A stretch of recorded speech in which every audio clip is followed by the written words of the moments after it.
민수기 1장 3절입니다.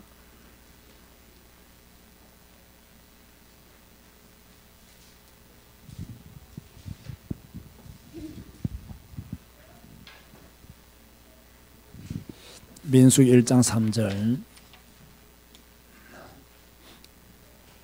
다 같이 합독하시겠습니다. 이스라엘 중 20세 이상으로 싸움에 나갈 만한 모든 자를 너와 아론은 그 진영별로 계수하되, 이제 인구 조사를 하는 거죠. 14장 22절에 23절.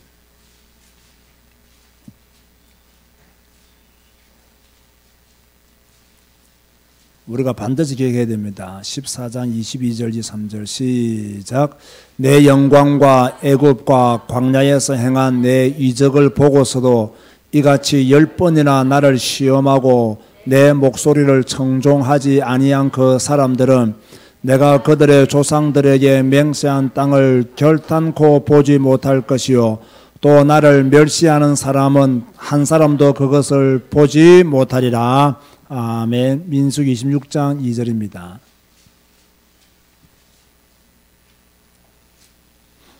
(26장 2절) 다 같이 합독하시겠습니다. 이스라엘 자손의 온 회중의 총수를 그들의 조상의 가문을 따라 조사하되 이스라엘 중에 20세 이상으로 너희 전쟁에 나갈 만한 모든 자를 계수하라 하시니. 34장 2절입니다.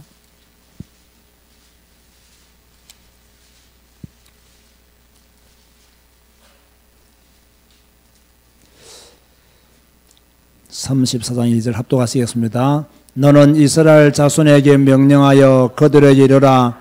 너희가 가나안 땅에 들어가는 때에 그 땅은 너희의 기업이 되리니 곧 가나안 사방 지경이라. 아멘. 자, 오늘은 민수기를 공부하게 될 텐데요.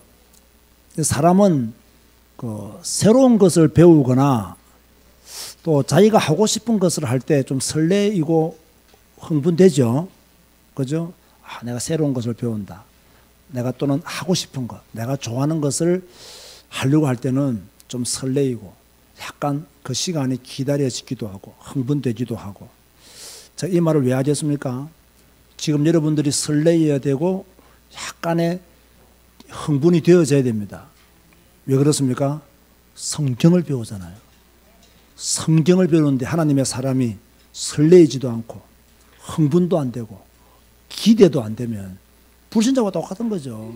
적어도 하나님의 사람들은 성경을 배울 때 설레야 되고, 할렐루야, 기대가 되어져야 되고, 그리고 막 흥분이 되어져야 되고, 오늘도 하나님은 나에게 어떤 것을 알게 하실까, 어떤 것을 깨닫게 하실까, 또 내가 바르게 알아야 될 것들이 뭐가 있을까, 이런 간절한 눈동자를 가지고 저를 쳐다봐야 되지, 이상한 눈동자로 저를 쳐다보면 안 됩니다. 여기서 말하는 이상한 눈동자는 어떤 눈동자일까요? 완전히 피곤해 지쳐가지고 목사님 빨리 마치지요 라는 눈동자. 그런 눈동자는 좀 이상한 눈동자라 그렇게 말할 수가 있습니다만, 다행스럽게 우리 교회는 그런 성들이 없겠죠. 사실 저는요 설레요. 왜 설레는가 하면 성경을 가르치는 게 재미가 있어요. 그래서 설레요. 그건 딱 한 가지 부담스러운 것이 있어요. 시간이 너무 많이 걸린다는 겁니다. 이 준비하는 시간이 장난이 아닙니다. 여러분은 편하게 듣고 그냥 가지만 또 뭐 새로운 것도 없이 그냥 그렇게 들릴는지 모르겠지만요. 저는 오늘 온 내내 책상 앞에 앉았습니다. 그만큼 시간이 많이 걸려요. 왜냐하면 민수기 한 장을 지금 한 권을 다 끝내야 되잖아요. 그러니까 뭐 제가 성경을 좀 알아도 또 색다르게 다고 오고 또 강조해야 될 점들이 다르게 다고 오고 하기 때문에 뭐 시간 오늘 한 12시 반부터 한 6시 반까지 계속 앉아서 또 이렇게 뭐랄까요, 지난주 이어서 계속 하면 설교 준비 시간 좀 짧아져요. 그런데 캄보디아 갔다 왔죠. 이게 또 하려고 하면요 흐름이 조금 저 자신이 무너지기 때문에 또 많은 시간이 더 많이 걸리더라고요. 자, 그동안 배웠던 걸 한번 복습해 볼까요? 창세기는 천지 창조로 시작해서 내 사건과 내 인물로 마치죠. 자, 내 사건은 뭐죠?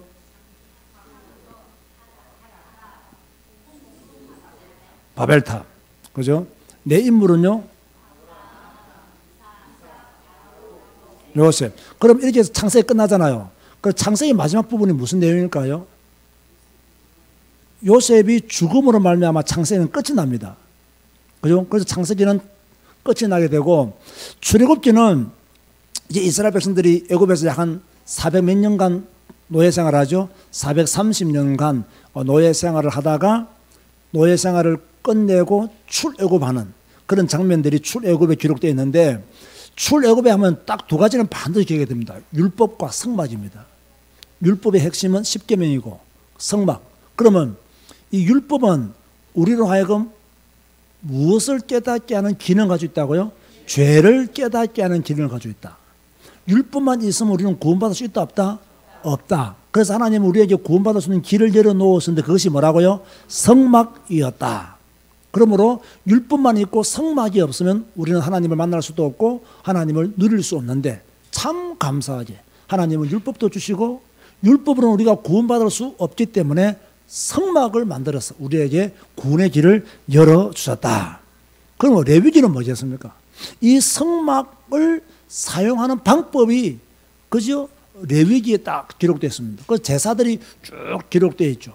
어떻게 죄인이 하나님께 나아가고 어떻게 죄인이 하나님을 누릴 수 있는가에 대한 답들을 레위기를 통해서 우리는 찾아볼 수가 있고요. 자, 오늘은 민수기를 배우자. 이런 민수기 하면 생각나는 게 좀 있습니까? 민수기 하면 뭐가 생각날까요? 오늘 딱 읽어보니까 첫째는 인구를 계수하는 것, 인구조사. 그것이 민수기. 여러분, 민수기에는 인구조사를 몇 번 할까요? 2번. 아, 대단한 겁니다, 이거요. 대단한 겁니다, 이게. 서해져 있습니까? 아이고, 참, 내가 참. 그 미리 와서 읽어본 분들은 다 알아요. 어디서 한번 하고요? 아니죠. 어디서 했다고요? 1세가 어디서 그렇게 인구조사 했다고? 첫 번째는 시내 광야에서. 두 번째는 그것도 나와 있잖아. 내가 보니까 모압 평지에서. 그죠? 안 나와 있나? 네, 어딘가 나와 있을 겁니다. 그러니까요, 이 모압 평지에서 인구조사를 합니다. 그래서 시내 광야에서는 1세대, 모압 평지에서는 가나안에 들어갈 2세대들을 인구조사를 하게 되죠. 민수기는 크게요, 세 부분으로 나뉘어져 있는데, 첫 번째는 가나안 정복을 위한 1세대의 준비입니다. 그것이 1장에서 10장 10절까지 기록이 되어 있거든요. 1장에서 4장까지는요, 자, 백성들이 이제는 애굽에서 나왔기 때문에 행군해야 되잖아요. 그 어떻게 행군할 것인가? 행군의 체계에 대해서, 그죠? 체제에 대해서 정비하는 장면이 1장에서 4장에 나와요. 다시 말해서요, 성막을 중심으로 해서 전반에는 유다 지파가, 우편에는 르우벤 지파가, 좌편에는 단 지파가, 후방에는 에브라임 지파, 이렇게 해서요, 성막을 중심으로 해서 애굽을 가나안 땅을 향해서 행군해 가는 그런 모습이. 그래서 이 행군하기에 앞서서 먼저 뭐 했느냐? 인구를 조사해야 되는 거예요. 행군하기에 앞서서 뭘 조사했다고요? 인구를 조사했다. 그죠? 그 1장에서 4장까지 내용이에요. 그러면 조금 전에 제가 말씀드린 바와 같이 인구조사를 첫 번째 어디서 했다고요? 1세대 인구조사를 시내 광야에서 했다. 따라서 시내 광야. 시내 광야에서 1차 인구조사를 했고요. 이때 몇 세 이상 된 사람만 조사했죠? 20세 이상 된 남자들 주로. 왜요? 전쟁에 나갈 만한 사람들이기 때문에 그렇게 조사했다는 것을 민수 1장 3절을 통해서 알 수가 있죠. 조금 전에 말씀드린 바와 같이 이스라엘 백성들이 행군할 때 무엇을 중심으로 행군했다 했습니까? 성막을 중심으로 행군했다. 이것이 우리에게 주는 교훈이 무엇일까요? 성막은 하나님의 임재를 상징하는, 그죠? 그런 장소잖아요. 그렇다면요, 오늘 우리에게 주는 그 신앙의 메시지는 뭐냐면요, 오늘 우리의 어떤 광야와 같은 인생 삶을 살면서 성막 중심으로, 교회 중심으로, 말씀 중심으로 그렇게 살아야 된다는 것을 우리에게 알려주는 거예요. 하나님의 백성들이 하나님의 말씀과 교회와 멀어지면 타락하게 되어 있습니다. 하나님의 사람들이 말씀과 교회와 멀어지면 신앙을 유지하기 어려워져요. 그렇기 때문에 반드시 여러분들은 뭡니까? 신앙생활을 성공하는 법이 뭐냐면요, 성막 가까이 딱 붙어가는 겁니다. 교회 가까이 붙어가는 겁니다. 말씀 가까이 붙어가는 것입니다. 그것이 신앙생활을 성공할 수 있는, 광야생활을 승리할 수 있는 길이 뭐냐? 성막을 중심으로 걸어가는 거예요. 오늘 우리의 삶을 어떻게 하면 성공적으로 만들 수 있느냐? 말씀을 중심으로, 교회를 중심으로 딱 가면 우리의 인생살이가 성공될 수 있다. 그 말씀을 우리에게 하고 있는 거죠. 그러니까 5장 6장은요 하나님 앞에서의 정결과 민족의 단결을 강조하는 말씀들이 나와요. 그러면서 이제 이스라엘 백성들이 행군할 때 부정한 사람들은 진영 밖으로 내보내라. 죄에 대한 값을 어떻게 치르도록 해라. 아내의 간통을 밝히는 방법이 뭐냐, 나실인의 법이 뭐냐, 쭉 이렇게요 이야기를 하면서 제사장의 축복이 나옵니다. 이것은 굉장히 중요하기 때문에 하루에 한번 민수기 6장 22절에서 27절 찾아봅시다. 민수기 6장 22절에서 27절 말씀해 보면 제사장의 복이 나오죠. 하나님께서 모세에게 뭐라고 말씀하라고 하셨느냐, 우리 잘 아는 말씀이죠. 민수기 6장 22절에 27절 다 같이 한번 읽어봅시다. 시작. 여호와께서 모세에게 말씀하여 이르시되 아론과 그의 아들들에게 말하여 이르기를 너희는 이스라엘 자손을 위하여 이렇게 축복하여 이르되 여호와는 내게 복을 주시고 너를 지키시기를 원하며 여호와는 그의 얼굴을 내게 비추사 은혜 베푸시기를 원하며 여호와는 그 얼굴을 내게로 향하여 드사 평강 주시기를 원하노라 할지니라 하라. 그들은 이같이 내 이름으로 이스라엘 자손에게 축복할지니 내가 그들에게 복을 주리라. 아멘. 제사장의 아들들이 그렇게 축복을 하면 축복한 내용대로 하나님이 복을 주시겠다. 우리가 창세기 12장 3절의 말씀에 의하면 너를 축복하는 자 내가 복을 내리고 너를 저주하는 자 내가 저주하겠다. 그죠? 제사장들이 축복을 하면 그 축복을 하나님이 허락해 주겠다. 올해는 우리 교인들이 이런 축복을 받게 되기를 주 이름으로 축원드립니다. 하나님의 복을 받는 한 해가 되어져야 돼요. 그죠? 하나님의 복을 받는 한 해, 하나님의 은혜 속에 있는 한 해, 2018년이 되기를 주 이름으로 축원드립니다. 그런가 하면 세 번째로 성막을 위한 헌물, 유월절을 지킬 것을 말씀하신 후에 나팔 소리와 함께 행진해라 라고 그렇게 7장에서 10장 10절까지 어떤 헌물을 드리고 유월절을 지키고 나팔 소리와 함께 이렇게 행진하라 하는 말씀이 그곳에 기록되어 있으니까 한번 찾아보시면 좋겠습니다. 자, 두 번째로 이렇게 이제 이스라엘 백성들이 성막을 중심으로 행진하게 되는데 1세대가 반역을 합니다. 이 반역을 함으로 해서 가나안을 정복하지 못하고 실패하게 되는 장면이 10장 11절에서 25장 18절까지 아주 많은 분량을 그렇게 차지하고 있죠. 중요한 것은 뭐냐면 1세대들이 하나님을 반역함으로 말미암아 38년 동안 방랑했다는 겁니다. 굉장히 중요한 말씀이죠. 오늘 우리에게 주시는 메시지가 있습니다. 우리가 하나님을 반역하면, 하나님 말씀에 불순종하면 우리도 방랑자가 된다는 거예요. 방랑자의 인생을 살 수밖에 없다는 거예요. 이스라엘 백성들이 가데스까지 간단 말이에요. 그런데요, 이 가데스까지 가면서 일어난 일들이 기가 찹니다. 저는 오늘 이 모습을 보면서 너무 안타깝더라고요. 이제 시내산에 출발했어요. 출발한 지 10하루 만에 가데스 바네아에 이르렀어요. 며칠 만에요? 10하루 만에. 그런데요, 이 11일 동안 가데스 바네아에 갔는데 요 11일 동안 무슨 일이 있었느냐? 이 가데스 바네아에 가는 길 동안 무슨 일이 있었느냐? 여러분 11장 1절 한번 보세요. 11장 1절에 보면요,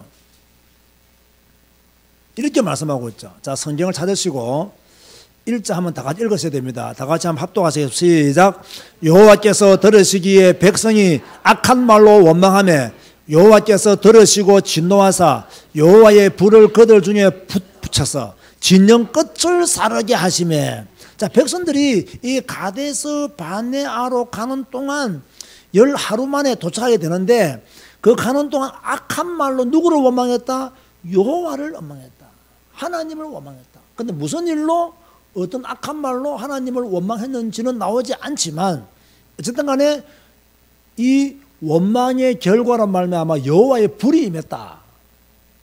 근데 여러분, 주로 원망은 어디서 나오지 않습니까? 원망은요, 뭐 인간적으로 뭐 상담학자들은 뭐 상처에서 나온다 이렇게 볼 수도 있는데요, 믿음으로 본다면요, 원망은 전부 불신앙에서 나오는 겁니다. 특별히 하나님을 향한 원망은 전부 100% 불신앙에서 나온다. 그렇게 보는 것이 타당하겠죠. 여러분, 하나님을 원망해 본 적이 있습니까? 아마 안 해본 사람은 없을 거예요. 아마 한두 번 다 해봤죠.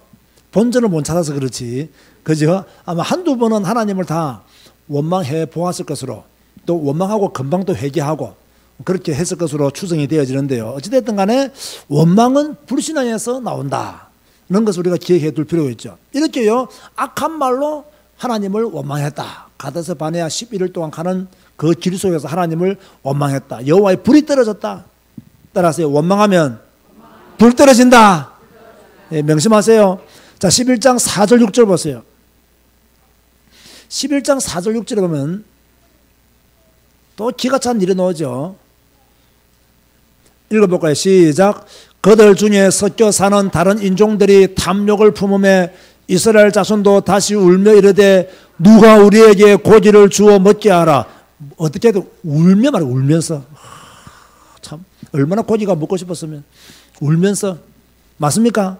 울며 이르되 누가 우리에게 고기를 주어 먹게 하라.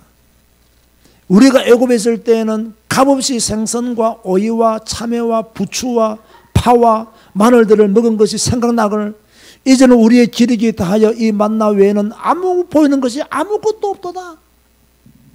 만나 달라 할 때는 언제고, 줬더니 이제 와서요 질린다고, 그죠? 우리로 하여금 고기를 먹게 하라고 울면서 그런 이야기했어요. 이뿐이 아닙니다. 참 불쌍하죠. 12장 1절 보세요. 다른 백성들은 좀 무지하게 생겼으니까 무지하게 원망하더라도요, 미리암과 아론은 이러면 안 돼요. 12장 1절 보면요, 이렇게 말하고 있죠. 모세가 어떤 여자를 취하였죠? 구스 여자를 취하였더니 이 구스 여자를 취하였으므로 미리암과 아론이 모세를 비방하니라. 여러분, 모세의 첫 번째 아내 이름이 뭐죠? 십보라였죠. 그러니까 십보라가 죽은 이후에 이 모세가 구스 여자하고, 이 얼굴이 좀 피부가 검은 여자하고 결혼을 했단 말이에요. 결혼을 했는데 무슨 이유인지는 모르겠지만 얼굴이 좀 검은 여자하고 결혼해서 비방했는지, 아니면 뭐 이방 여자하고 결혼해서 뭐 에티오피아 쪽으로 이 관계된 여인이라고 보고 비방했는지, 그건 잘 알지 못하겠지만 그것 때문에 비방을 한 거예요. 그런데 누가 나병에 걸렸죠? 이 비방으로 인해서 미리암. 그러니까 미리암과 아론이 동일하게 비방했는데 왜 미리암은 나병에 걸렸을까요? 둘 다 걸려야 되잖아요, 공평하신 하나님께서. 근데 왜 미리암만 걸렸을까? 한번 추정해 보세요.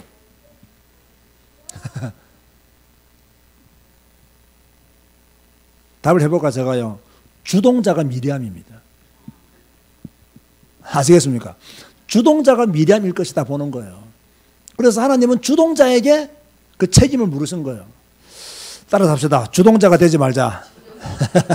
여러분, 주동자가 되면 나병 걸립니다. 아시겠습니까? 주동자가 되면 안 돼요. 뭐 잘 몰라서 따라가다가 뭐 실수하는 건 괜찮은데 주동자가 되면 안 돼요. 주동자의 죄가 크다 이 말이에요. 그죠? 주동자가 되었기 때문에 미리암에게 나병이 일어났다. 그렇게 보는 거죠. 그러면서 13장에서 14장에 보면요, 이제 가데스 바네아 반역 사건이 나옵니다. 자, 지금부터 여러분 잘 들어야 됩니다. 어떻게 보면 민수기에서 가장 중요한 것이 14장입니다. 가데스 바네아 반역 사건입니다. 자, 모세가 이제 가나안을 정탐하기 위해서 몇 명을 가나안 땅에 보내죠? 몇 명의 정탐꾼을 보냈어요? 10명입니까? 12명입니까? 12명입니다. 그죠? 12명인데 며칠 동안 정탐하고 돌아왔죠? 40일 동안 정탐하고 돌아왔습니다. 그중 10명은 뭐라고 말했나요? 무엇이라 말했나요? 13장 25절 33절 봅시다.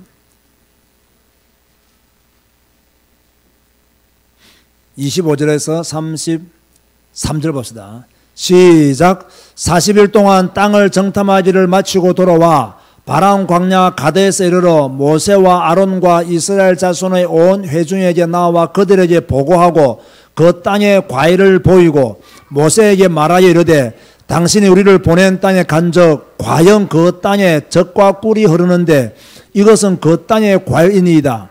그러나 그 땅 그 주민은 강하고 성읍은 견고하고 힘이 클 뿐 아니라 거기서 아낙 자손을 보았으며 아멜렉인은 남방 땅에 거주하고 헤디는 여부시인과 아모리인은 산지에 거주하고 가나안인은 해변과 요단가에 거주하더이다. 갈렙이 모세 앞에서 백성을 조용하게 하고 이르되 우리가 곧 올라가서 그 땅을 취하자 너희 이기리라 하나 그와 함께 올라갔던 사람들은 이르되 우리는 너희 올라가서 그 백성을 치지 못하리라. 그들은 우리보다 강하니라 하고 이스라엘 자손 앞에서 그 정탐한 땅을 악평하여 이르되 우리가 두루 다니며 정탐한 땅은 그 거주민을 삼키는 땅이요 거기서 본 모든 백성은 신장이 장대한 자들이며 거기서 네피림 후손인 아난 작손의 거인을 보았나니 우리는 스스로 보기에도 메뚜기 같으니 그들이 보기에도 그와 같았을 것이니이다. 그러니까 10명은 뭐라고 말하고 있나요? 우리는 못 들어간다 이거예요. 그들은 아낙 자손의 후예다 이거예요. 우리는 메뚜기와 같은 말이에요. 그렇죠? 아낙 자손과 메뚜기 비교가 안 될 정도로 그만큼 많은 차이가 난다. 그렇게 부정적인 보고를 했단 말이에요. 그런데요, 여러분 잘 들으세요. 우리가 뭐 사건을 보고 문제를 보고 환경 때문에 약간 불신앙할 수 있습니다. 그러나요, 절대로 해서는 안 될 말이 있어요. 절대로 하면 안 될 말. 그런데 이 정탐꾼들이요, 해서는 안 될 말을 했어요. 그 말이 무엇일까요? 14장 4절 한번 보세요. 14장 4절에 보면 이렇게 말하고 있죠. 이 10명의 정탐꾼이 뭐라고 말하느냐? 시작. 이에 서로 말하되 우리가 한 주의관을 세우고 애굽으로 돌아가자 하며. 자, 한 주의관을 세우고 어디로 돌아가자? 애굽으로 돌아가자 하며. 이 말을 하면 안 되는 거예요. 하나님이 그들을 인도하셨고 하나님이 뭡니까? 독수리 날개처럼 날개로 업어서 지금까지 이들을 데리고 왔는데 이제 와서 우리가 한 지휘관을 세워서 애굽으로 돌아가자 이렇게 말을 하는 거예요. 해서는 안 될 말을 하는 거예요. 여러분 우리가 신앙생활 하면서요 해서는 안 될 말을 하면 안 됩니다. 믿음 생활하면서 해서는 안 될 말 하면 안 돼요. 여러분이 교회 생활하면서 해서는 안 될 말 하면 안 돼요. 성도들끼리도요 해서는 안 될 말을 하면 안 돼요. 하나님 앞에서도 해서는 안 될 말을 하면 안 돼요. 지금까지 하나님이 10가지 재앙을 통해서 애굽에서 그들을 인도해냈었고 혼혈을 가르쳤고 필요할 때마다 모든 거 공급해 주었고 물도 주었고 모든 축복 다 해주는데 이제 와서 뭡니까? 애굽으로 돌아가죠.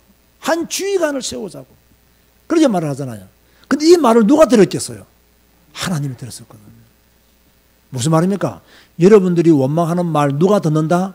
하나님이 들으신다. 민수기 14장 27절에서 30절 보세요. 민수기 14장 27절에 30절. 여러분 우리 깨어있어야 됩니다. 읽어볼까요? 시작. 나를 원망하는 이 악한 회중에게 내가 어느 때까지 참으랴? 이스라엘 자손이 나를 향하여 원망하는 바 그 원망하는 말을 내가 들었노라. 그들의 이르기를 여호와의 말씀에 내 삶을 두고 맹세하노라. 너희 말이 내 귀에 들린 대로 내가 너희에게 행하리니. 자, 누가 이스라엘 백성들의 이 말을 들었다고요? 하나님이 들으셨다는 거예요. 들으시고 내가 그대로 너희에게 행하여 주겠다. 여러분, 여러분의 말을요 누가 들으시느냐? 하나님이 들으시는 거예요. 그리고 하나님이 그대로 행하겠다는 거예요. 그래서 우리는 말 조심해야 돼요? 안 해야 돼요? 말 조심해야 돼요. 그죠? 그러면서 30절 말씀해 보면요, 여분네 아들 갈렙과 그의 아들 여호수아 외에는 내가 맹세하여 너에게 살게 하려는 땅에 결단코 들어가지 못하리라. 그래서요 가데스 바네아에서 불신앙함으로 말미암아 불신앙을 넘어서 하나님을 반역함으로 말미암아 한 주의관을 세워서 애굽으로 돌아가자고 했던 그 사람들의 그 말 때문에 그 말을 하나님이 들으시고는 여호수아와 갈렙 외에는 결단코 1세대 중에서 가나안 땅에 들어가는 자가 없을 것이다. 하나님이 무섭게 말씀하신 거예요. 그 뒤로부터요, 이스라엘 백성들이 38년 동안 광야를 뺑뺑이 돕니다. 뺑뺑이 돌다가 1세대가 다 죽습니다. 여러분 잘 들으세요. 해서는 안 될 말을 하면 된다 안 된다? 안 돼요. 딱 위기가 오면요, 절대로 거기서 딱 멈춰야 돼요. 문제가 오면 거기서 딱 멈춰야 돼요. 그걸 여러분이 꼭 아셔야 됩니다.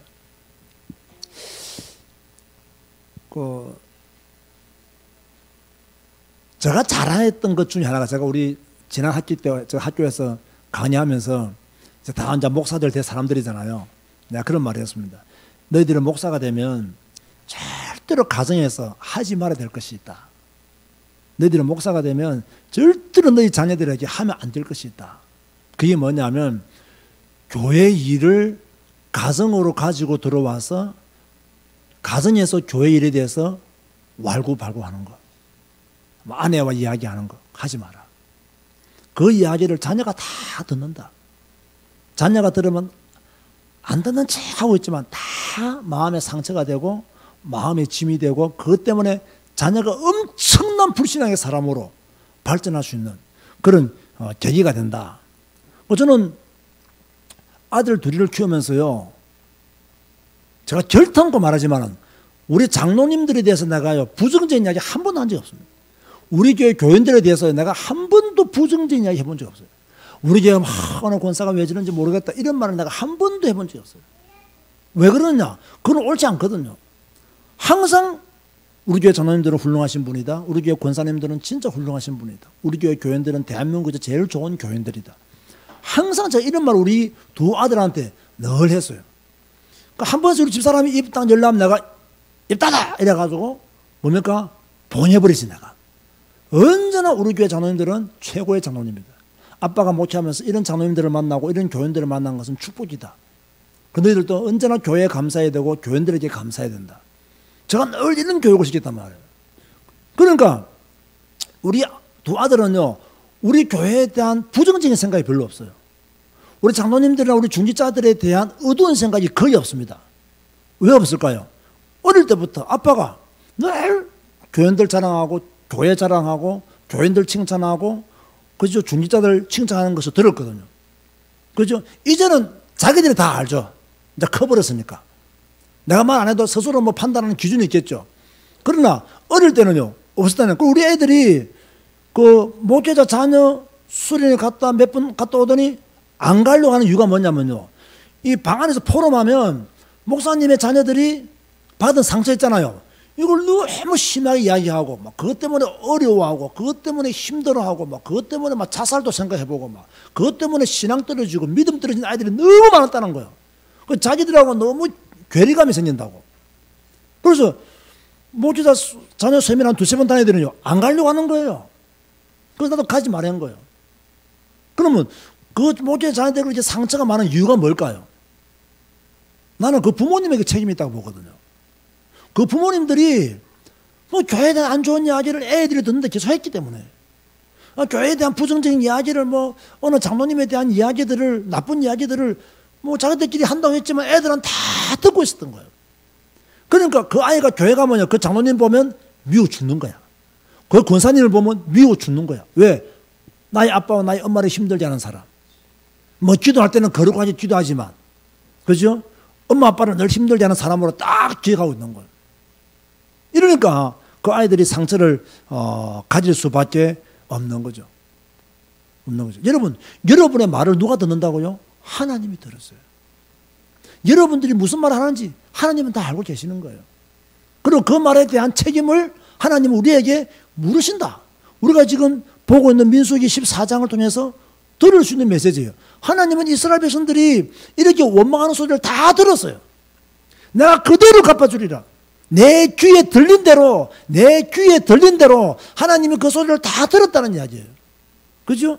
그러면 절대로요, 우리가 하나님 앞에서 불평하거나 원망하는 말들을 해서는 안 된다. 이것 때문에 1세대가 38년을 광야에서 헤매다가, 그죠? 10일이면 들어갈 그 가나안 땅을 눈앞에 두고 들어가지 못하고 40년 정도를 방황하다가 그렇게 다 죽는 거예요. 다 죽는 거예요. 여러분 이거요 우리에게 주는 메시지 굉장히 큽니다. 여러분이 신앙생활 하면서요 불신앙하고 반역의 결과는 뭐냐? 죽음이라는 거예요. 내가 불신앙하고 반역한다. 이 결과는 죽음이라는 거예요. 누구의 죽음이 될지 모르겠지만 죽음으로 온다는 거예요. 자, 그래서 우리는 조심해야 되죠. 그래서 가데스 바네아의 이 반역은 민수기에서 가장 중요한 잔이다. 왜? 이것 때문에 1세대가 가나안 땅에 들어가지 못하게 되었다는 거예요. 그런가 하면 이제 세 번째로 일반 선민이 지켜야 할 신앙의 규례, 광야에서의 범죄, 제사장의 권위와 기본 의무 재검토 이런 것들이 나오죠. 그런가 하면 여섯 번째로 제가 또 강조하려고 하는데요. 이제 모압 행군할 때에 일어났던 범죄 사건입니다. 여러분 발람 사건 알죠? 거기 바로 여기에 기록되어 있습니다. 여기에 기록되어 있어요. 모압 왕 발락이 발람을 부르잖아요. 이스라엘 백성들이 오는 것을 보고 두려워해가지고 그저 발람에게 예언을 하라고 하는데 하나님이 발람의 입을 꽁꽁 묶어가지고 그죠? 예언을 하지 못하도록 만들죠. 그런데 문제는 뭐냐면요. 이곳에서 이스라엘 백성들이 범하면 안 될 치명적인 죄를 범합니다. 그 죄가 뭘까요? 그 죄가 뭘까요? 치명적인 죄를 범합니다. 바로 모압 여자와 미디안 여자와 음행하는 겁니다. 그게 치명적인 죄예요. 사실 이 이방 여자와 음행 사건이 일어나고 이것 때문에 연변이 일어나게 되죠. 그래서 몇 명이 죽습니까? 24,000명이 죽습니다. 그죠? 하나님은 이 부분을 그토록 모세를 통해서 말했는데도 불구하고 또 이스라엘 백성들이 모압 여자와 미디안 여자와 음행함으로 말미암아 연병으로 24,000명이 죽는 사건이 발생하게 돼요. 참 무서운 결과들이 계속 이스라엘 백성들이 일어나게 되는 거죠. 불신앙하면 이렇게 죽는다는 거예요. 그죠? 말씀에서 벗어나면 죽는다는 거예요. 저는 요즘 그 출애굽기를 읽으면서요. 제가 오늘 새벽 예배 때 무엇을 강조했죠? 우리가 신앙생활에서 가장 중요한 게 뭐냐면요. 순종하는 법을 배워야 돼요. 우리는 이 순종하는 법을 못 배웠거든요. 하나님의 말씀에 순종하는 법을 배웠어야 돼요. 그런데 우리는 뭐 성경도 안 읽고 성경의 가르침을 제대로 받지 못하기 때문에 신앙생활 하면서 뭐 주일날 교회 오는 것도 힘이 들고 신앙생활을 하기가 힘이 들었기 때문에 뭘 못 배웠냐면요. 순종하는 법을 못 배웠어요. 교회에 순종하는 법도 못 배웠죠. 목회자에게 순종하는 법도 못 배웠죠. 말씀에 순종하는 법도 못 배웠죠. 그 순종하는 법을 못 배운 거예요. 그런데 하나님은 계속 이스라엘 백성들에게 모세에게 계속 말합니다. 너희가 내 말을 잘 듣고 내 언약을 지키면 내가 이렇게 축복해 주겠다. 그 계속 말하거든요. 내 말을 잘 듣고 내 언약을 지키면 내가 이렇게 축복하겠다. 너희는 내 소유가 되고 거룩한 제사장이 되고 거룩한 나라가 된다. 이 말들을 계속 하거든요. 무슨 말입니까? 순종하면 이 말이거든. 순종하면 내가 너에게 이렇게 보장해주고 내가 너를 이렇게 보호해주고 축복해주겠다. 자, 아브라함에게 너 고향과 친척과 아버지 집을 떠나라. 내가 내게 보여줄 땅으로 가라. 순종입니다. 순종. 하나님은 아브라함에게 무엇을 요구하셨느냐? 순종을 요구하신 거예요. 이 아브라함의 여호와의 말씀을 따라 쫓아갔다라고 4절에 말하고 있는 거예요. 결국 순종하는 거예요. 아브라함이 모리아산에 왜 올라갔습니까? 하나님의 말씀에 순종하여 올라가는 거예요. 결국은요, 신앙의 열매가 있냐 없느냐는 우리가 하나님 말씀에 순종했느냐 안 했느냐에서 결정되어집니다. 여러분 성경을 잘 보세요. 성경을 잘 보면요, 모든 축복과 모든 저주는 어디서 결정되어지느냐? 말씀에 순종할 때 축복이 임하고 말씀에 불순종할 때 재앙이 임해버립니다. 이걸 여러분이 아셔야 됩니다. 근데 우리는 순종하는 법을 못 배웠거든요. 왜 순종 못합니까? 내 자아가 너무 강해. 내가 가지고 있는 죄의 속성이 너무 강해. 그래서 순종을 거부하는 거예요. 말씀은 말씀이고 내 기분은 내 기분이에요. 성경은 성격이고 내 성격은 내 성격이에요. 이러니까 말씀에 제대로 한번 순종해본 경험을 가진 성도들이 드물어요. 내 삶을 두고 말씀에 내가 이렇게 순종했다. 그럴 만한 감정이 있으면 한번 해보세요. 나 내 인생을 두고 아브라함이 모리아산에 올라갔던 것처럼 나는 이렇게 말씀에 순종한 경험을 가지고 있다. 이거 말하려고 하면요, 99%의 교인들이 말할 게 없습니다. 왜? 자기 삶을 두고 아브라함처럼 순종해본 경험이 없어요. 우리는 그냥 조금 복음 때문에 핍박받으면 그게 멸류관이고 막 훈장이죠. 그래서 내가 주님을 조금 헌신하고 봉사했으면 막 그게 내 멸류관이고 내 훈장이고 막. 전혀 나는 모리아 산의 경험을 나는 가진 적이 없어요. 그래서 그랬잖아요. 영적 서밋이라는 말을 자주 썼는데 영적 서밋의 현장은 모리아 산이다. 이게. 우리가 모리아 산까지 안 가면 영적 서밋이라는 말을 쓰기가 부끄럽단 말이에요. 하나밖에 없는 아들 독자라도까지 제물로 드리겠다는 믿음과 결단이 없으면요, 영적 서밋이라는 말을 우리 스스로에게 쓰기가 너무 창피하다는 거예요. 어찌됐든 지금 이스라엘 백성들은 이 가데스 바네아에서 하나님을 반역합니다. 불순종합니다. 이걸 누가 들었느냐? 하나님이 들었어요. 하나님이 말씀하죠. 이 사람들은 결탄코 가나안 땅을 들어가지 못하리라. 딱 그렇게 말합니다. 어떻게 보면요, 정말 하나님은 무서운 분이십니다. 왜 무섭습니까? 가나안 땅에 못 들어가게 했기 때문에 무서운 분이 아니고요, 우리의 모든 말을 다 듣고 계시기 때문에 무서운 분이에요. 그렇잖아요. 우리의 모든 말을, 오늘 성경 보세요. 하나님은 우리의 모든 말을 다 듣고 계시는 거예요. 그게 무서운 분이에요. 그리고 이스라엘 백성들이 늘 하나님 앞에 범죄했어요. 그게요, 하나님은 다 보고 계시고 다 듣고 계신 거예요. 자, 그러면서 이제 가나안 정복을 위한 2세대를 준비하죠. 당시 이제 가나안 정복을 앞두고 20세 미만이었던 자들을 다시 모압 평지에 도착했을 때 이제 약속의 땅을 정복할 것을 준비시키죠. 그리고 또다시 가나안 정복 전쟁을 위해서 체계를 개편하게 되는데, 이때 이제 2차 인구 조사를 하게 되는 거죠. 이미 1세대는 다 죽었다고 봐야 됩니다. 그죠? 다 죽고 이제 2차 인구 조사를 하게 되죠. 자, 여러분을 축복하고 싶어서 이 말을 일부러 내가 끄집어냈습니다. 꼭 듣고 이 축복을 받도록 하시기 바랍니다. 민수기 26장 63절에 65절 보시기 바랍니다. 민수기 26장 63절 65절. 저는 꼭 여러분이 이 축복 받기를 원합니다. 이는 모세와 제사장 엘르아살이 계수한 자라. 그들이 여리고 맞은편 요단과 모압 평지에서 이스라엘 자손을 계수한 중에는 모세와 제사장 아론이 시내 광야에서 계수한 이스라엘 자손은 한 사람도 들지 못하였으니, 이는 여호와께서 그들에게 대하여 말하기를 그들이 반드시 광야에서 죽으리라 하셨습니다. 이해되죠? 그죠? 1세대는 다 죽었다 안 죽었다? 다 죽었다. 어디서? 광야에 다 죽었어요. 이러므로 누구만 살았느냐?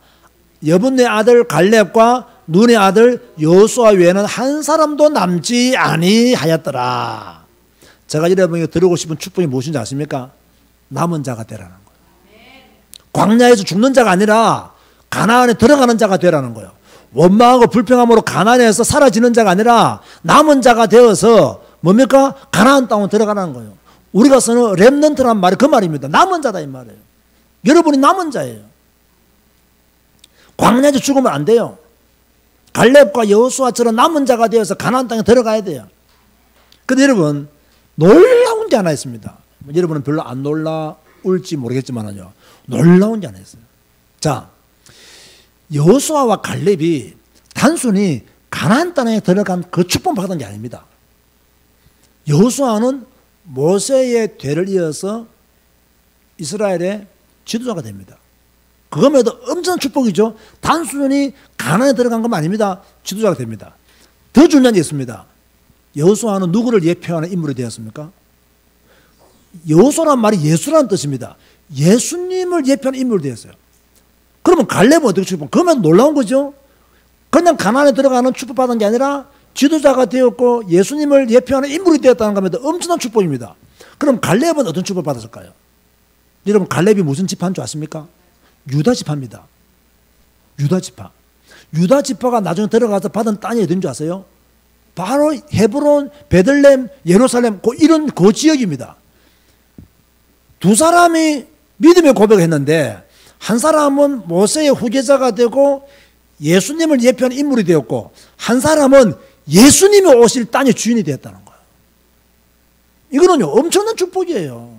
유다 지파가 받은 축복이잖아요. 이런 남은 자가 되시기를 주의 이름으로 축원드립니다. 이런 남은 자가 돼야 돼요. 그죠? 이 믿음의 고백이요, 영원한 축복을 낳아버린 거예요. 믿음의 고백이 영원한 신앙을 낳아버린 거예요.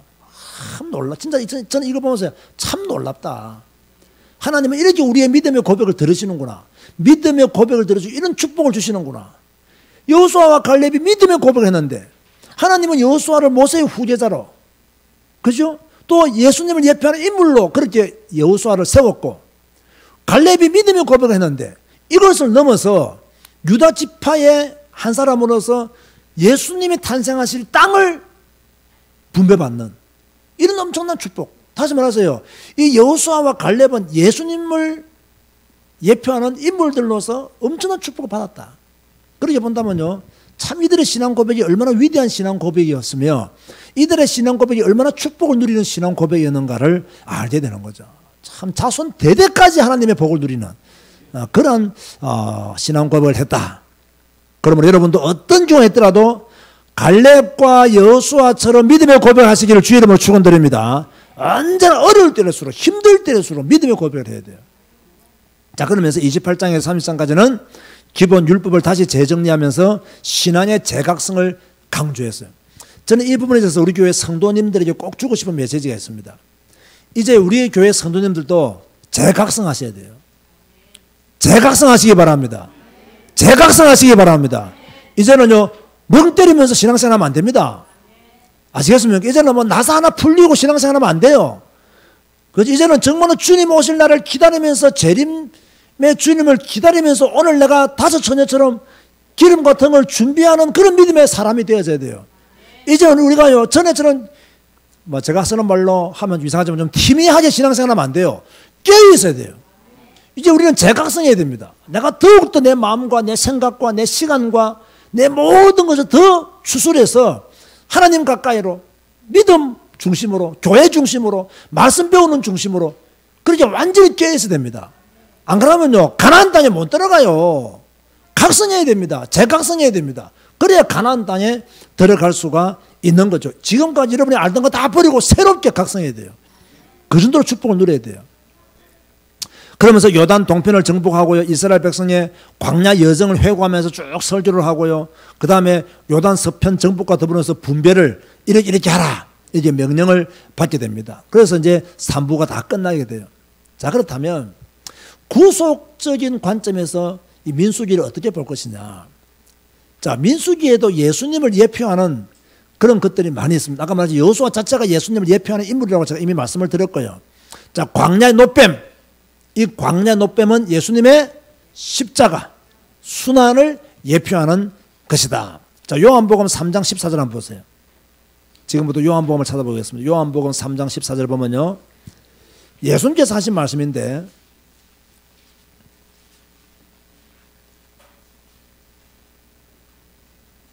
한번 읽어볼까요? 시작. 모세가 광야에서 뱀을 든 것 같이 인자도 들려야 하리니. 예수님께서 그죠? 십자가에 못 박힐 것을 그죠? 말씀하셨죠. 인자도 들려야 하리니. 자, 광야의 노뱀을 바라본 사람은 치유되었습니까? 안 됐습니까? 치유되었죠. 잘 들으세요. 그리스도를 바라보면 치유될 줄 믿으시기 바랍니다. 그리스도를 바라보세요. 저는 오늘 새벽에 이런 말씀을 전했죠.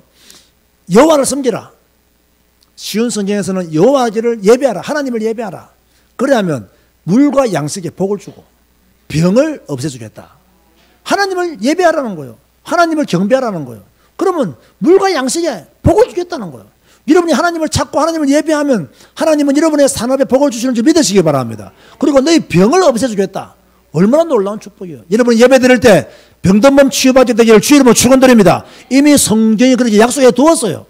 예배하는 자 물과 양식에 복을 내리고 예배하는 자 병을 없애주겠다. 예배할 때 하나님의 치유가 일어난다는 것을 우리에게 말씀해 주고 있는 거죠. 자, 반석에서 나온 생수가 바로 예수님을 예표하는 것이다. 생수. 고린도전서 10장 4절을 보세요. 고린도전서 10장 4절에 보면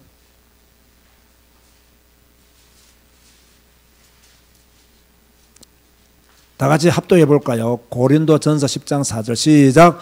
다 같은 신령한 음료를 마셨으니 이는 그들을 따르는 신령한 반석으로부터 마셨음에 그 반석은 곧 누구시라? 그리스도시다. 이 말이에요. 여러분, 저는요, 성경을 읽지 않는 성도는요, 늘 목마릅니다. 제가 이걸 알게 되었어요. 그 사람이 열심히 하나님을 찾는 기도를 하고 열심히 교회를 섬기고 이래도요, 성경을 통해서 하나님의 풍성함을 누리지 못하면요, 늘 갈증이 있어요. 늘 새로운 것에 대한 잘못된 기대 심리가 있어요. 그래서요, 어떤 면에서는 우리가 신앙생활 하면서 성경을 읽지 않기 때문에 막 기도원도 가고 뭐 어디도 가고 어디로 가요. 제가 이번에 지난주 캄보디아 안 갔습니까? 캄보디아를 가는데 그 젊은 부부가 둘 다 목사예요. 남편도 목사고 아내도 목사고. 그 제가 우리 캄보디아 몇 년 전에 첫 세미나 할 때 그 아내가 저한테 이렇게 I love 캄보디아라는 조그마한 것을 선물로 주었어요.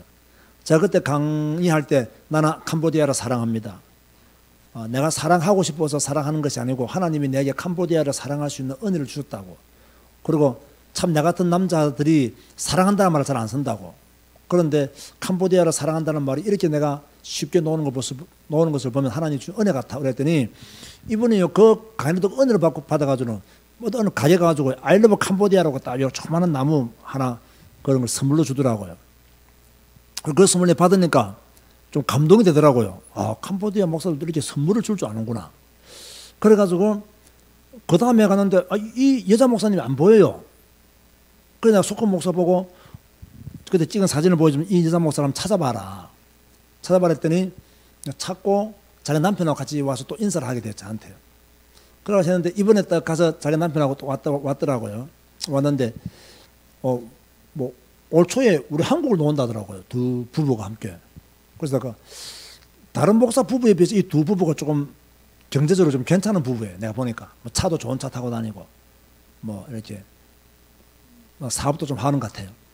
그래서 모체도 하고 그러는데, 그걸 내가 왜 놓았냐 물어봤더니 한국에 있는 기도원에 기도하러 간다는 거예요. 그걸 한국에 있는 목사들이 좀 능력이 있고 기도원에서 기도를 많이 한다는 설교를 어디서 들은 건가 봐. 그리고 한국에는 자기들은 산이 별로 없잖아요. 이 한국에는 시내산 같이 신령한 산이 있는 줄 알고 이렇게 능력을 받으러 온다. 그 말인 것 같아, 내보니까. 내가 속으로 올 필요 없는데. 그 말로 캄보디아에서 한국에 있는 산에 기도원까지 와가지고 기도를. 물론 다른 사람이 볼 때는 참 믿음이 좋다고 평가할 수 있겠죠.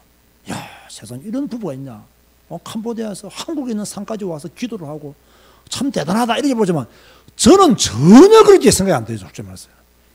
그냥 캄보디아에서 성경 읽고 기도하면 되지 뭐 하려고 한국까지 오냐 말이야. 돈을 없는 돈에 돈을 몇백만 원 들여가지고 왜 오냐 말이야.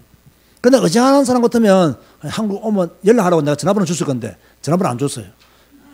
캄보디아 목사 오는데 내가 전화 안 주겠으면 밥이라도 한 개 대접하고 뭐 구직이나 시켜주고 싶은데 별로 그런 마음이 안 생기더라고요. 여러분, 제가 그랬잖아요. 왜 우리가 성경 공부해야 되느냐? 왜 우리가 하나님의 말씀을 배워야 되느냐? 여러분 잘 들으세요. 성경을 많이 알면 알수록, 하나님에 대해서 많이 알면 알수록 성경에 기록된 그 하나님의 풍성함, 그 하나님의 어마어마한 전능하심과 전지하심을 내가 누릴 수가 있는 거예요.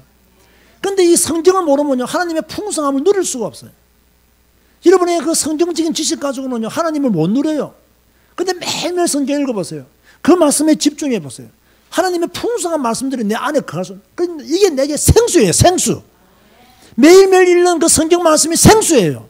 이 생수로 말미암아 내가 목마르지 않아야 돼요. 그죠? 그리스도를 만난 사람은 목마르면 안 돼요. 그리스도를 만난 사람은 갈증이 생기면 안 된다고요. 뭐 또 다른 은혜가 없느냐, 또 다른 축복이 없느냐, 또 다른 은사가 없느냐, 이런 거 자꾸 갈증 느끼면요, 신비주의로 빠질 가능성이 100%라니까요. 여러분, 그리스도로 인생 결론 내시기 바랍니다. 성경 한 권으로 충분하시기 바랍니다. 그리스도로 복음으로 내 인생 결론 내려야 되고 성경 한 권으로 충분해야 돼요. 그렇지 않으면 또 갈급합니다. 이거 배우러 가고 저거 배우러 가야 되고 이거 알아야 되고 저거 알아야 되고. 여러분, 골로새서 2장 3절 말씀이 뭐죠? 그리스도 예수 안에는 지혜, 지식, 모든 보화가 다 감추어져 있단 말이에요. 그리스도 안에 있는 지혜, 지식, 보화 다 내가 내 것으로 만들면, 그 풍성함을 내가 누리면 다른 거 배울 필요 있다 없다? 없다 이게. 다른 은혜 받을 필요 있다 없다? 없다 이게. 근데 우리 한국 교회원들은요, 전부 다 돌아다니는 신앙입니다. 왜 그런지 아십니까? 복음의 결론 내리지 못했고 성경을 통해서 하나님의 풍성함을 누리지 못하기 때문에 돌아다닐 수밖에 없는 거예요. 나는 여러분이 돌아다니지 않게 되기를 바랍니다. 성경 보시기 바랍니다. 성경. 여기에 결론 내시기 바랍니다. 이곳에 기록되어 있는 예수 그리스도를 만나시기 바랍니다. 그분이 여러분의 생명의 떡이요 생수인 줄 믿으시기 바랍니다. 그 생명의 떡과 그 생수를 내가 성경을 통해서 날마다 먹어야 되는 거예요. 그러면 돌아다닐 필요가 없는 거예요. 저는 정말로요, 제가 학교 다닐 때 공부를 잘했다 했어요? 못했다 했어요? 못했다 했죠. 내가 자랑 삼아 말하는 겁니다만은요. 제가 신학교 다닐 때는 공부를 좀 잘했어요. 고등학교 다닐 때까지는 공부를 정말 못했고요. 신학교는 영어와 수학을 별로 안 하니까 공부를 잘할 수밖에 없는 거죠. 그런데도요, 늘 이 공부에 대한 열등감이 있으니까 그것 때문에 좀 시달렸어요. 그러니까 열심히 또 공부해서 또 뭐 석사학위도 받고 박사학위도 받고 했지만은 좋은 도움이 되었지만은 제가 어느 날요 딱 깨달은 거예요. 그리스도 예수 안에 모든 지혜 지식 보화 다 했다. 내가 지금 이렇게 열심히 공부하는 것은 그리스도 안에 있는 지혜 지식 보화를 내가 누리지 못하기 때문에 이렇게 헤매는구나. 그것 딱 결론 내려놔서는 엄청나게 편해졌어요. 엄청나게 편해졌어요. 왜? 그리스도 안에 지혜 지식 모든 보화 다 있다. 이거 딱 믿어지니까요, 열등감을 가질 이유가 없어요. 왜? 그리스도 안에 지혜 지식 모든 보화 다 했는데 내가 열등감을 가질 필요가 무엇입니까? 그래서요, 복음의 결론 내리면 내릴수록 열등감은 치유됩니다. 그리스도로 결론 내리면 내릴수록 열등감은 없어져 버려요. 그런데 그리스도로 결론 못 내리면 교회 다니면서 계속 열등감 상처에서 빠져나오지 못합니다. 왜? 그리스도로 결론 못 내리기 때문에, 복음으로 결론 못 내리기 때문에. 여러분 잘 들으시기 바랍니다. 정말 여러분 그리스도로 인생 결론 내리시기 바랍니다. 성경 한 권으로 충분하시기 바랍니다. 여기서 아멘하고 모든 걸 끝내버려야 돼요. 그걸 끝내야 됩니다. 못 끝내면요, 딱 여러분의 약점을 사탄이 딱 끌고 질질질 여러분을 끌고 다닙니다. 인생을요. 끌고 다닌다니까요. 그 요즘 저 주위에 뭐 공부한다는 목사님들 있으면 내가 공부하지 말고 말리잖아요. 왜 지금 와서 무슨 공부를 하냐고. 나는 벌써 10년 전에 20년 전에 다 해놓고 왜 공부하냐고. 공부하지 말라고. 성경 한 권으로 충분하다고. 성경만 봐라고. 그런데도 이제 이번에 누가 박사학위 받는다고 연락 왔더라고요. 내가 속으로 안 받아도 되는데. 안 받아도 되는데. 그런데 내가 이경환 목사 보고는 공부하지 말라 했잖아요.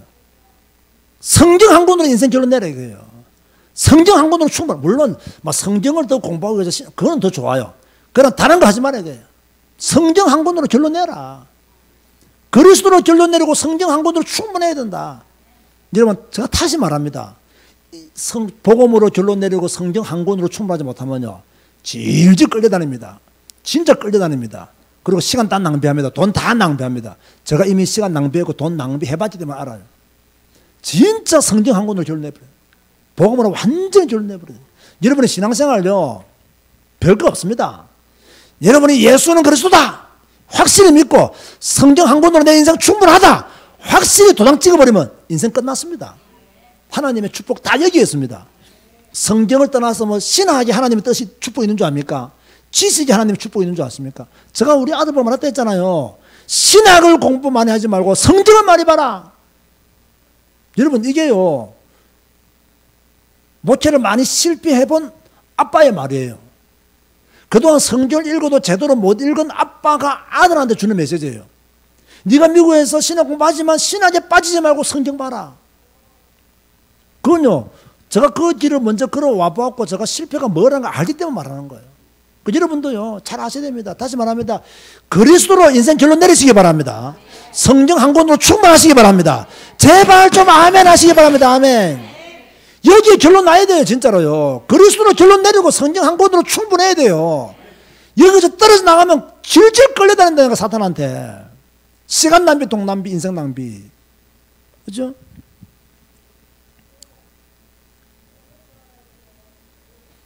만나도 예수님을 예표하는 것이다 했습니다. 요한복음 6장 31절에 33절 보세요. 요한복음 6장 31절 33절. 기록된 바 하늘에서 그들에게 떡을 주어 먹게 하였다 함과 같이 우리 조상들은 광야에서 만나를 먹었나이다. 예수께서 이르시되 내가 진실로 진실로 너희에게 이르노니 모세가 너희에게 하늘로부터 떡을 준 것이 아니라 내 아버지께서 너희에게 하늘로부터 참 떡을 주시나니 하나님의 떡은 하늘에서 내려 세상에 생명을 주시는 것이니라. 다시 말해서 우리는요, 하나님이 주시는 생명의 떡. 자, 저는 뭐 성경 이런 거 하나님 말씀이 나는 생명의 떡이라고 확실히 믿습니다. 확실히 믿습니다. 이걸요, 우리가 매일 먹어야 돼요. 예? 이스라엘 백성들처럼 다른 고기 달라고 울면서 말하지 마세요, 제발. 성경 한 권으로 충분해야 됩니다. 그죠? 뭐 다른 고기 좀 먹게 해달라고 뭐. 아까 봤잖아요. 그런 소리 하지 마세요. 얼마나 어리석은 짓입니까, 그거요. 그런 짓을 한다니까, 우리가요. 자, 결론. 내 몸은 아픕니까? 여러분 알아듣고 계십니까? 제발 좀 알아들으시기 바랍니다. 제발. 그리스도로 인생 결론 내리고 성경 한 권으로 충분해야 돼요. 다른 거 눈여겨볼 필요 없습니다. 우리가 애굽에서 얻어먹던 생선이 어떻고 파가 어떻고 마늘이 어떻고 헛소리할 필요 없어요. 오직 만나 먹고 감사해야 됩니다. 만나 먹고 감사해야 돼요. 맨날 먹던 거 또 먹습니까? 하지 말고 만나 먹고 감사해야 된다고. 아, 성경 읽는 거 또 읽어야 됩니까? 만나 먹고 감사해야 돼요. 성경 읽고 감사해야 된다니까. 민수기를 통해 주시는 메시지가 있습니다. 우리 괄호 1번 읽어볼까요? 시작. 행진할 것이냐 방황할 것이냐 결정해라. 행진할 것이냐 방황할 것이냐. 38년 동안 뺑뺑이 돌다가 죽을 것이냐 가나안 땅으로 들어갈 것이냐. 이미 시내 광야 오는데 2년이 지났잖아요. 그래서 내가 38년이라고 말하는 거예요. 그래서부터 38년을 방황하는 거예요. 행진할 것인가 내가 방황할 것인가. 신앙생활 여러분 행진할 것이냐 방황할 것이냐. 여러분이 선택하세요. 여러분이 결정하세요. 이 말을 다른 말로 바꾸면요. 믿음으로 나아갈 것이냐 불신을 할 것이냐. 그 말입니다. 믿음으로 내가 나아갈 것이냐 불신을 할 것이냐. 여러분 빨리요. 9세대의 옷을 벗어버리고 새 세대의 옷을 입으시기 바랍니다. 그러니까 옛날 거 버리세요. 제발. 옛날 걸 잘 버리라고요. 그렇죠? 이제 우리 교회는 2018년부터 새로운 옷을 입어야 돼요. 옛날 2017년 옷도 버리시기 바랍니다. 18년에 옷을 새로 입고 새롭게 은혜 주시는 거 하나님의 은혜 우리가 받아야 돼요. 두 번째요. 광야 생활 중에 조심해야 될 것이 있다. 뭡니까? 여러분 우리가요. 감사하지 못하면요. 계속 원망하고 불평합니다. 여러분 신앙생활 감사하시기 바랍니다. 먹는 것 마시는 것 때문에 원망하지 마시기 바랍니다. 그럼 죽습니다. 문제 쳐다보다가 가나안 땅 정탐하고 돌아와가지고 불신하지 마세요. 그럼 또 죽습니다. 저는요 이 민수기를 쭉 보면서요 딱 두 가지가 보여요. 크게요. 아 이스라엘 백성들이 먹는 것 때문에 마시는 것 때문에 불신하였구나. 의식주 때문에 불신하였구나. 두 번째 이스라엘 백성들이 문제 만나고 사건 만나니까 불신하였구나. 우리도 두 가지만 조심하면 돼요. 뭐 먹는 거 입는 거 마시는 것 때문에 불신 안 하면 됩니다. 여러분 앞에 문제 오고 사건 올 때 그때 불신 안 하면 돼요. 그러니까 우리는 먹는 거 마시는 거 입는 거 이것 때문에 불신하고요. 우리 앞에 문제 생기고 사건 생기면 또 불신합니다. 이스라엘 백성들의 불신함이 오늘 우리에게 그대로 있습니다. 그죠? 이거 조심해야 됩니다. 그리고 감사하지 못하면 계속 원망. 여러분, 여러분이 제자교회에 속해 있음을 감사하시기 바랍니다. 오늘 성경 배우는 거 감사하시기 바랍니다. 성경만 강조하는 교회에 있음을 감사하시기 바랍니다. 진짜 감사해야 됩니다. 그거는요. 이거 감사해야 돼. 이거 감사하지 못하면 원망하고 불평한단 말이에요. 그럼 다 죽는 거예요. 결국에는. 다 죽는 거예요. 세 번째, 더 중요한 것이 있습니다. 저는 이게 너무 감사하더라고요. 하나님은 이스라엘 백성들을 가나안으로 들어가게 했습니다. 그죠? 아까운 것은 1세대가 못 들어갔다는 것이 안타깝지요. 하나님은 약속하신 것을 그대로 이루어 나가신다는 거예요. 결국 우리가 여호수아와 갈렙만 되면 돼요. 그러면 가나안 땅은 들어가고 후계자도 되고 예수님의 예표도 되기도 하고 예수님이 탄생하실 땅에 그죠? 주인으로 분배받을 수도 있고 엄청난 축복 우리에게 준비되어 있는데 오늘 내가 불신해버리면 이 모든 축복 끝. 오늘 내가 올바른 신앙 가지면 여호수아의 축복, 갈렙의 축복 임하는 줄 믿으시기 바랍니다. 내가 오늘 믿음의 말을 하면 여호수아와 갈렙이 받는 축복 그대로 받아요. 내가 오늘 불신앙의 말을 하면 애굽에서 나온 1세대처럼 광야에서 다 죽는다는 거예요. 우리가 이렇게 엄한 메시지로 받아야 됩니다. 엄한 교훈의 메시지로 받아야 딱 우리가 가야 될 길이 분명히 정해집니다. 안 그러면 자꾸 방황하게 됩니다. 오늘 이 시간 이후로 방황 끝내시고 방랑 끝내시고 행진하시기를 주님의 이름으로 축원드립니다. 다 같이 한번 통솔 한번 기도하시겠습니다. 오늘 말씀 붙잡고 오늘 여러분이 주신 말씀 개인적으로 와닿았던 말씀이 있어 그 말씀 붙잡고 하나님 내가 정말로 이제는 방황하는 방랑하는 그리스도인이 아니라 행진하는 그리스도인이 될 수 있도록 내가 감사하는 그리스도인이 될 수 있도록 또 나를 끝까지 가나안으로 인도해 주시고 여호수아와 갈렙의 축복받으셨다. 같이 한번 작은 목소리로 함께 기도하시겠습니다.